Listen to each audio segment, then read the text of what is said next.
Good evening. This is Dr. Paul Lynch. I'm an anesthesiologist and pain management doctor from Scottsdale, Arizona. This is my weekly update on COVID-19. This week I'm actually pretty excited to talk to you in the education section. I want to talk about misinformation. There's so much misinformation right now in the media and especially on social media. So I want to hit some of the top conspiracy theories and misinformation ideas that are out there. And I want to do it through actual questions that came into me over the last couple of months. I've pulled some of them out and I'm going to answer some of them. Some of this stuff I've already addressed, but I think it'd be nice to answer a lot of the most common misinformation tactics at once. Before I do that though, I want to jump into the data. Today I'm going to put all the links below on all the data I talk about, but I'm not going to do pictures tonight. I'm just going to just go through this. I'm actually coming to you tonight from the road. I'm in California where my son is a really good golfer and he's playing in the Callaway World Championships of golf here for junior golf. So I'm filming this on the road from California. I'm going to try to do all this in one take and hopefully provide you guys a lot of value. So I'm going to start off with worldometers.info and just look, I always like to start at a very high level, what's going on in the world. Well, there's almost 13 million cases of coronavirus that have now been reported and close to 600,000 deaths worldwide, and I'll put a link to this below. In the United States, we had our worst day yet for cases yesterday. Almost 72,000 cases in the United States, including 4,221 in Arizona. And yesterday there was 44 deaths in Arizona. I know I have a lot of followers here in Arizona where I live. And today there were 69 deaths in Arizona. So the death rates are definitely increasing, which we need to keep an eye on. I'd like to look at Our World in Data, and I use that as another site that I look at, and I'll put a link below. And one of the things I've started looking at is testing, and I'm going to talk about this. There's a question later on, is the big increase we have, is it all due to testing?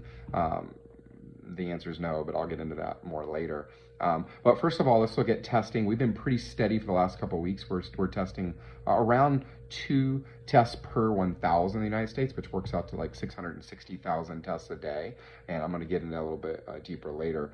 And then if I do one picture, I may take one picture and attach it below. It's just what's going on with our death rates, because I think it's super important. There's a lot of people saying that everything's about death rates, and death rates are coming down, which isn't completely accurate. But if you look on Our World in Data, we've been over 1,000 deaths 3 times in the last 2 weeks. And that was kind of the number we were at back in the spring, where we were having like 1,000 people die a day. Just over the last week or so, we're probably averaging 800 or 900 deaths a day. And so these numbers are definitely going up. I want to look on the Arizona Department of Health website. This is today's data. We had 3,038 new cases, which just continues this run of about 3 weeks straight now of over 3,000 cases a day. And then today it was pretty sobering news to get 69 new deaths in a day. These are the kind of numbers that are starting to overwhelm our hospital system. And then the other number that I really want to point out from Arizona data is yesterday our positive rate was around 29%. So 29% of the tests that were run actually came back positive. And I just want to remind people, there's what I call the three different levels. 5% is our goal. That's from the World Health Organization, that 5% or less of tests should come back positive. That means that we're broadly and widely testing. 10% is our goal for broad opening, and 20% is our goal for just kind of a subtle reopening and getting back a little bit to normal. When we're at 29%, we're not really on the chart for any kind of reopening or getting back to normal. It means that it's still very prevalent in our community, and moreover, we're not testing enough. We don't know how much there truly is. And so we need to really keep an eye on our positive rate, and we want to get it down eventually under 10% for us to really get back to, kind of acting normal. If you stay on the Arizona Department of Health website, you can also look at our ICU data and our health, or how many beds we have, and all those are still continue to trend in the wrong direction. And so with that, I think that's a pretty good review of the numbers. And what I want to do now is I want to actually answer some questions that have come into me from some of my viewers. And by the way, if you're a viewer or just a friend and you have a question, feel free to keep sending it to me. I'm not always able to answer everything, but I do my best. If you send me a question, to answer it, maybe not always immediately, but eventually. Tonight I'm going to answer 8 questions that came in, and some of these can be a little controversial, and I'm going to do my best not to make them controversial. I've said this many times. I'm not a Republican, I'm not a Democrat, I'm a doctor. I'm doing the very best I can to save lives. I'm thinking first and foremost about my own mom and dad, what I would do for them, what I would say for them, and then I want to teach you guys pretty much the same thing I would tell them. But it's not coming through any kind of political lens. So a couple of these questions are a little borderline. I'm gonna do the best I can to answer them without being too controversial. So first question is, Dr. Lynch, I watched a video from a Dr. Bartlett in Texas, and he says inhaled steroids were the silver bullet for COVID. Is that true? So I got this question, but I also had 10 different people send me this doctor's video. And so I watched the video, and long story short is no, that's not true. There is some truth sprinkled into this. There was a couple large studies that came out showing that dexamethasone, which is a type of steroid, is the very best treatment early on for COVID, which is pretty exciting. There's very good data that it helps and increases mortality. In fact, when I was in New York City, most of our patients in the ICU were on steroids. We were doing this. It's clear that it has a protective effect on this a storm, my brain's not working, a cytokine storm that happens, and it also is protective on the lungs when you have ARDS. And so steroids make sense, but the way that this doctor positioned it with inhaled steroids is the silver bullet is not really true. It would be either IV or oral steroids that have been proven to work. Inhaled steroids have never been proven to work. Now that doesn't mean it might not work, but to make a video and say this is a silver bullet because I've done it in my patients and it works, that's just not how science works. What should happen is a very large trial should be done with two groups of people. One group gets the inhaled steroids and one doesn't. We track them. And it's just to say that it's a silver bullet doesn't make a lot of sense. He made claims too that this is what was done in Taiwan and Japan, and that's just not true. There's a lot of misinformation in this video, so if you're spreading this around, I would just caution you. I watched the whole thing and probably saw no less than 10 things that weren't true. Okay, next question. My friend told me that hydroxychloroquine was the best treatment for COVID, especially if you start the treatment early. Is this accurate? That's not really true either. There was a large study that was done last week that came out from Michigan, and a lot of people were excited about that. So I read the study, but the problem was the study was very poorly done. It wasn't a randomized controlled trial. It was the doctors deciding who got hydroxychloroquine and who didn't. And what was really egregious and made this just a really bad study is the group that got hydroxychloroquine were two times more likely to get steroids. And we just talked about that. Steroids have now been shown to be one of the best treatments for COVID-19, especially if you start them early. And so in this study that was touted widely throughout the media, where hydroxychloroquine now really is working, these patients were on steroids. So it doesn't make a lot of sense. I want to remind you guys that there was a large trial done in the United Kingdom with 11,000 people. And they stopped the study early because the hydroxychloroquine arm was not doing better, it was actually doing worse. Hydroxychloroquine affects the heart, and it's called prolonging the QT interval, which means on your EKG it starts spreading out, and you're more likely to go into an arrhythmia. And so just throwing hydroxychloroquine in this is not the right answer, and there's really no data to show that it's better than placebo, and it also potentially could make you worse. My son came over last week and told me not to worry anymore about COVID. The only reason cases are going up is because of increasing testing. I'm 74 years old and I have a heart condition. Is it okay for me to return to normal life? So that's kind of two questions in one. But first of all, it's not true. Cases are not going up because of increased testing. I may put this picture below as well because it's a little bit nuanced. I went back and looked at June 1st. There was 1.20 tests per 1,000 people in the United States. I looked at yesterday. There was 1.99 tests per 1,000 people in the United States. So that works out to about a 66% increase. Now that is an increase in testing, a 66% increase in testing. But if you go back 6 weeks ago, we were only getting about 20,000 cases a day. And yesterday we had 70,000. So we had a 3.5 time increase in cases, but only a 66% increase in testing. So the amount of cases have outstripped the amount of testing by a 4-to-1 margin. So anyone who's telling you that the increase is only due to testing, they just don't understand the data. And so I may put that picture below as well, because I think it's important we all understand that one. The second part is this patient said, or friend said they were 74 years old and had a heart condition. There's absolutely no reason you should be returning to normal life right now. That's the person that needs to stay at home. Fourth question said, I read a post by a Dr. Franks on a page called Dr. Frank's Models, and he stated that deaths are the only things we need to worry about. Is he right? No, he's not. I think there's some truth to that as well. I'd say that there are 4 reasons that deaths are not the only thing we should be tracking with this pandemic. Number one, deaths are delayed, usually 4 to 6 weeks beyond or behind cases. So if we're only looking at deaths, we're always going to be behind. 2, deaths are actually going up. This is another one where I think I will just go ahead and put this picture below. We had a decrease in deaths for 8 weeks straight, so this is true. If someone tells you deaths have been coming down since the spring, that was true 3 weeks ago. But 3 weeks in a row now, we've had an increase in deaths, and I'll put that picture below. Number 3, we don't really know the long-term effects on COVID after people survive. And I try not to whine and complain a lot about myself on here, but you know, I'm about 12 weeks out now from getting COVID, and I still feel sick sometimes. I still feel tired and have to take naps. And I've even had low oxygen as recently as a week ago. And so we just don't know the long-term effects. So if we focus all of our energy on deaths, we're going to miss the fact that there's going to be a lot of people in the United States that are alive for the next 20 years who got COVID and got better, and we might have a lot of medical concerns long term. And then the last thing I'll say is, you know, epidemiology is about predicting where we're going to be in the future, not about where we're at now. So if we're constantly looking at deaths, we're constantly going to be behind. We need to be making decisions on where we're going to be in the future. That's based on cases, not deaths. Number 5, my friend at church told me I was crazy to wear a mask. They don't help, or more likely to get me infected, and cause my oxygen to drop. What should I do?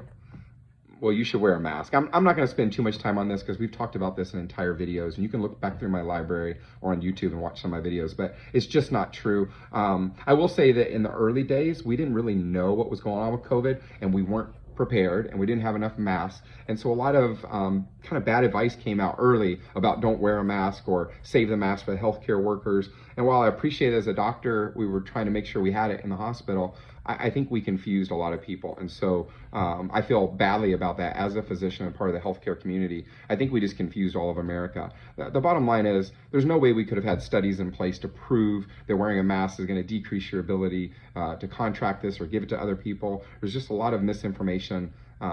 Everything we know about immunology, virology, the spread of disease says wearing a mask is going to stop its spread.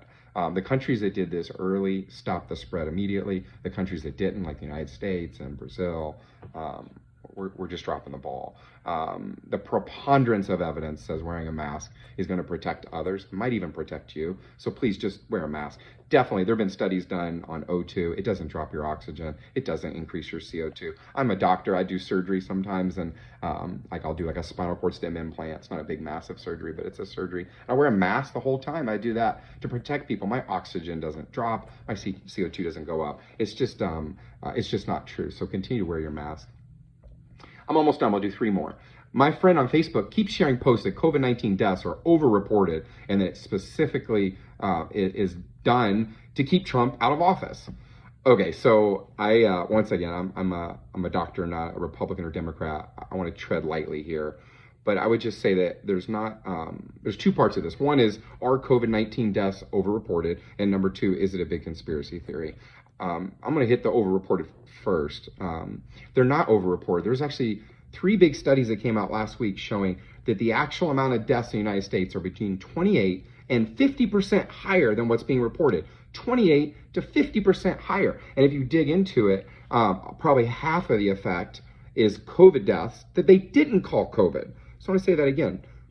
There is a huge increase in deaths over and above what we're reporting, and probably about 50% of it is COVID. Someone that just dies at home and they have COVID, and it never gets put that way on a death certificate. I saw that in New York when I was there, where a patient would be found at their house, and it was a family member of someone in the hospital, and they were dead, and they never reported it as a COVID death, but it more than likely was.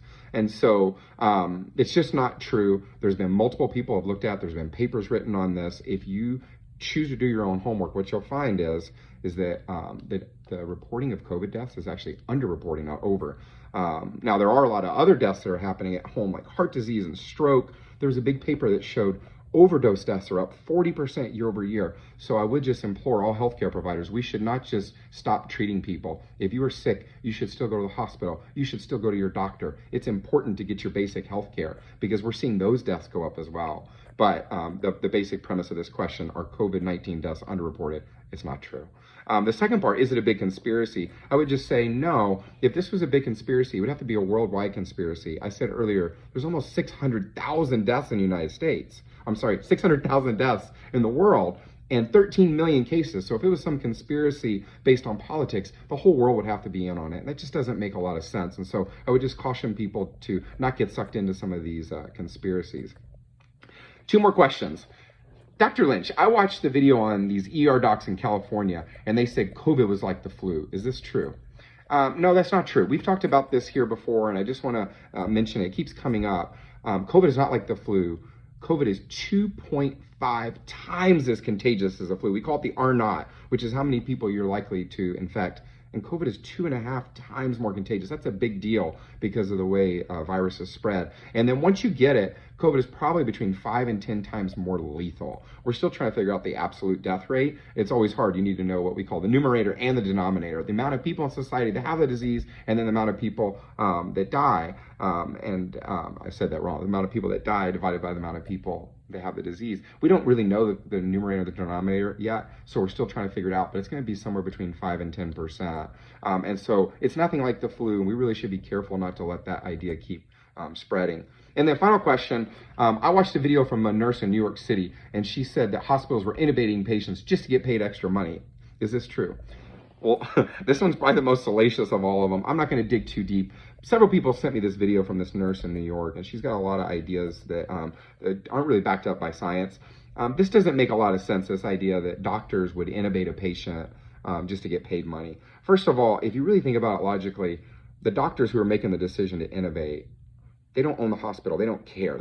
They just don't. Doctors and hospitals don't make money based on finances. Now, if you said a doctor who owned his own clinic or owned his own hospital might make a decision, maybe. But, you know, there's a moratorium on physicians owning hospitals in this country, and it's been that way for like 7 or 8 years. So doctors don't own these hospitals, and they're not making decisions based on finances. And so that would require someone above them to, first of all, be a criminal and have some weird evil mind that they would intubate a patient just to get paid. But then they would have to convince all the doctors and all the staff to go along with this, which just doesn't make sense. Even if it was some weird evil mastermind at the top, there's no way any doctor that I've ever worked with would do something because some administrator told them to do it. So this idea just doesn't make a lot of sense, and we should put that kind of out of our minds. So that's all the questions. I know this video has been a little bit longer tonight, but before I finish, I just want to talk about the concept of why do we want to believe misinformation, because I think it's important. I spent a fair amount of time reading about it. Like, why do these conspiracy theories and ideas kind of spread around? Well, I think, first of all, there are people out there, unfortunately, that want to lie to us.